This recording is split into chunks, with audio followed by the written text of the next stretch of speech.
Hello friends, કેમ છો? બધા મજામાં છો? આજે આપણે બનાવીશું લાલ મસૂરની દાળ, જે હોટલમાં મળે છે ફ્રેન્ડ્સ, એવી રીતે જ આપણે બનાવીશું. તેના માટે જોઈશે મસૂરની દાળ, જે મેં 1.5 કપ લીધી છે ફ્રેન્ડ્સ. ડુંગળી જોઈશે, ટામેટું જોઈશે અને ગ્રીન મરચું જોઈશે.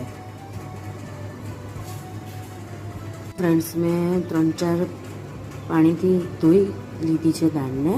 હવે આપણે એને 4 થી 5 વિસલ કરીશું ફ્રેન્ડ્સ કુકરમાં.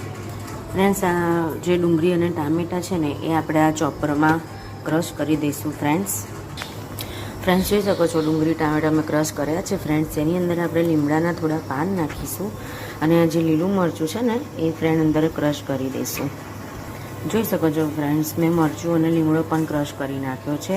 એટલે ડુંગળી, ટામેટાં, લીમડાના પાન અને મરચું ક્રશ કરવાનું છે.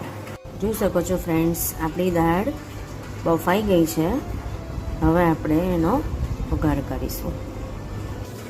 ફ્રેન્ડ્સ, આપણે એમાં 3 થી 4 ચમચી તેલ નાખીશું, જીરું નાખીશું,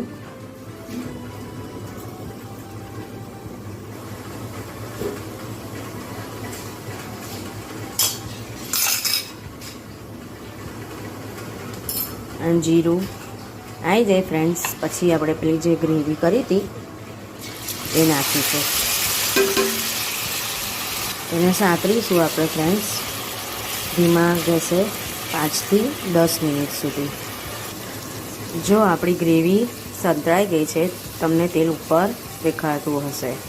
હવે આપણે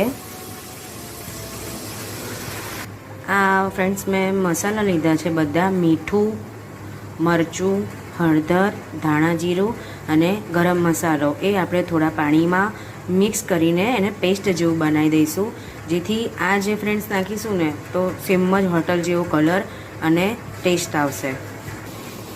એમાં એડ કરી દઈશું.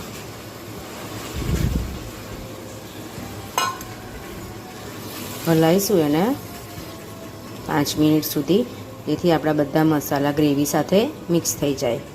જોઈ શકો છો તમે ફ્રેન્ડ્સ, આપણા મસાલા બી સરસ મિક્સ થઈ ગયા છે. હવે તેમાં 1 ગ્લાસ જેટલું પાણી એડ કરીશું. તેને આપણે 5 મિનિટ થવા દઈશું. જોઈ શકો છો તમે, કૂક થાય છે આપણું ગ્રેવી જે છે. એની અંદર આપણે 1/2 ચમચી લસણની પેસ્ટ ઉમેરીશું. ફ્રેન્ડ્સ, આદું બી તમે ઉમેરશો તો એનો ટેસ્ટ બહુ ફાઇન આવે છે, પણ અત્યારે મારી સાથે આદું નથી રહ્યું, એટલે હું એને સ્કીપ કરું છું. તમે જોઈ શકો છો, તેલ તમને ઉપર દેખાતું હશે. એ આપણે હવે દાળ એડ કરી દઈશું, જે મસૂરની આપણે લાલ લીધી હતી ને ફ્રેન્ડ્સ, એને આપણે હલાવી દઈશું. તો જોઈ શકો છો તમે, એને આપણે 7 થી 8 મિનિટ સુધી કૂક થવા દઈશું.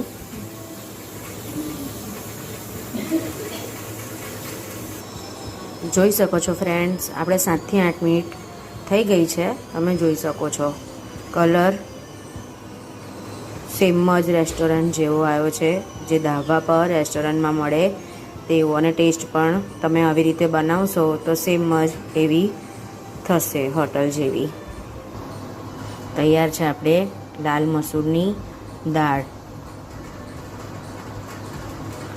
ફ્રેન્ડ્સ, બનાવી જોજો, બહુ જ ફાઇન લાગે છે. જો તમે આ રીતથી બનાવશો ને, તો સરસ જ થશે. જોઈ શકો છો તમે જાડી પાતળી જે તમને ફાવે, એઝ યુ ચોઈસ, એ રીતે તમે પાણી ઓછું વધતું ઉમેરી શકો છો. અમારા ઘરમાં આવી ફાવે છે, તો તેને તમે જીરા રાઈસ અને પરાઠા સાથે સર્વ કરી શકો છો. બહુ જ ફાઇન લાગે છે. લાસ્ટમાં આપણે લીંબુ બી એડ કરી દઈશું.